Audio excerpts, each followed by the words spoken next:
The invitation is to try this with me. Right now, look at the gap between two of your thoughts. Even if there's loads of thinking going on, one thought must end before another begins. So even if the gap is tiny, look at what remains between two thoughts. Now, when one thought ended and before the next began, did you go anywhere? Did any of you disappear when the thoughts disappeared? Or did you remain here, still 100% you? You see, if you just stop thinking for a moment, awareness remains.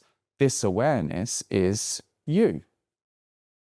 Notice that this awareness that you are remains entirely and completely present, even in the complete absence of thoughts. So, how can the thoughts be you if, when they completely disappear, you remain, still 100% you? You see, we most often think the thoughts are me talking to me.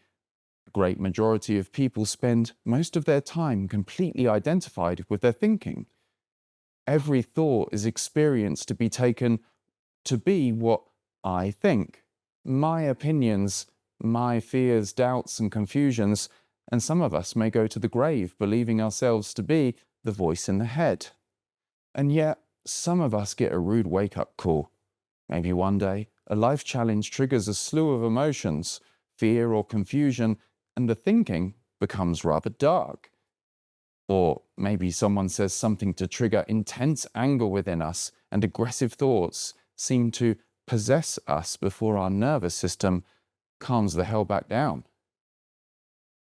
It's in these times we appear to start thinking thoughts that we feel we would never usually think, and we may identify with these thoughts, saying or doing things that we would never usually do until we wake back up from the hypnosis of negative thinking. So if you are your thinking, then how come some of the time the thoughts appear to align with what you believe, and yet other times they seem to be the voice of someone else with a completely different personality and desires? If you believe you are your thoughts, you are controlled by every one of them, which may seem all fine and dandy whilst the thoughts are fairly neutral or positive, but when they get dark and negative, if you identify with them and believe them to be me talking to me, you end up suffering greatly, right?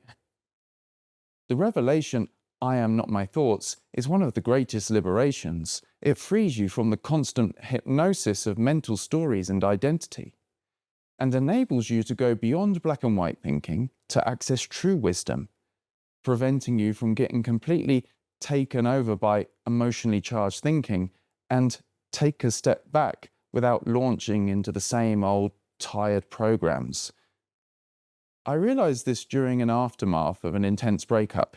The thinking of my mind got so dark, so intense, so quickly, it forced me to look deeper. Because there was this hurricane of emotions and thoughts about what has happened and what will be for me now. But in a moment of desperation and openness to this message, I saw the silent space around the thinking. I saw the refuge from the horrific mind movies, the place beyond the sad story. And it was so surprisingly simple. It was this the whole time. It was already here. It's just that I had been focusing down so intensely onto every thought and every mental image in my mind. It wasn't that I had suppressed the thinking or tried to ignore it. I had just seen that there's a whole world before it. A world of sight, sound, and sensation, the fuzzy visual noise overlaying the dark bedroom, the birds chirping outside, the sensation of the old worn-out bed springs. But before all those labels, just seeing, hearing, feeling, all appearing in this wide open, boundless awareness. And so it was the first time in my life that I felt like I really knew what being present truly means. At that moment, I disidentified from all the thinking. It wasn't that it instantly went away. There was still fears, doubts, and confusions. and sometimes they would appear to catch my attention. But finally, I could see that they weren't me.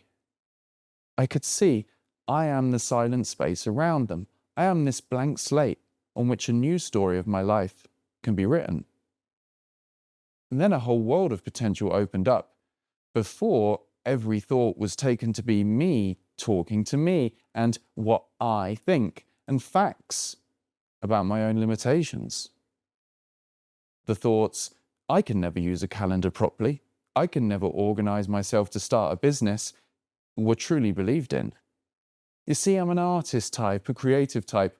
Creative types can't organize themselves. They're just the struggling artists, and so I'll always be that. Struggling artist, apparently. But now I could see those thoughts like a podcast, like a voice, an aspect that isn't the true me. Wisdom about my true potential and capabilities started to bubble up out of the silence, and insights and intuitions on how to fulfill new visions started dropping in like crazy. Because so many of us seem to have an inner critic lodged up in our head, right? A voice that judges and doubts everything we do, that labels other people, judging them and labeling them as wrong, or compares ourselves to others in a fantasy game of top trumps where we usually come out on bottom. And yet, the truth is, it's not us. It's not our true nature. We are this open space of awareness in which the whole game plays out. We're not any one of the voices. We are the basis for the whole experience. And when we rest as the basis of the whole experience, we are being all-inclusive, awake awareness knowingly. This all-inclusive awareness that doesn't get lost in any one data point, in any one point of view, it includes all of them.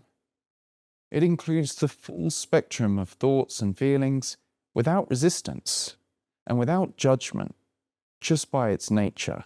From here, true wisdom blossoms. Many people want to stop their thoughts. They feel plagued by a never-ending radio station of chit-chat that won't ever shut up, and not even when they're trying to sleep. But if you want to stop your thoughts, don't try to stop them. That's just more thinking and efforting about trying to stop them. Instead, see they are not you. Be, knowingly, perceptually, the space around them, the awareness that they appear within. This is the real you. Then the thoughts will be allowed to continue without identification, without judgment, and with that, they will slowly lose their momentum in the open space of your true self. Because if you follow me honestly, we have proven that when the thoughts disappear, you remain still 100% present, still 100% you. If they won't seem to ever stop, if you can't seem to even see any gaps between them, then just imagine you could never think again. And ask yourself the question, if all my thoughts were to be removed from me, what would remain? Would any of what I essentially am disappear with the thinking? Or is it that I awareness remained in pristine condition?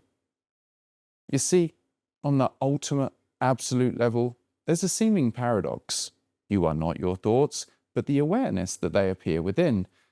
But on the deeper level, we realize all the thoughts, all the sights, sounds, sensations are made out of nothing but awareness.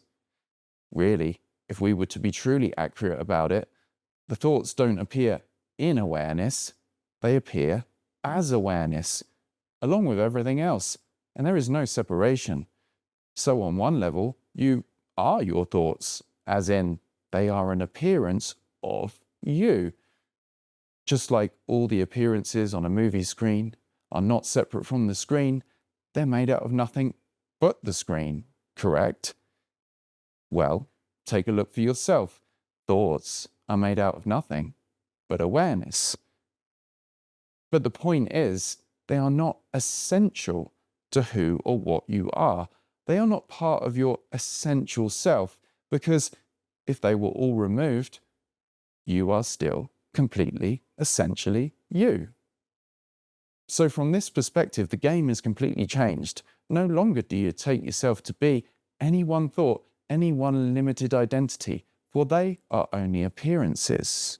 And you realize yourself to be the whole space, the whole open space of awareness, that all the aspects appear within, and they all appear and disappear without a trace, leaving the real you completely untouched.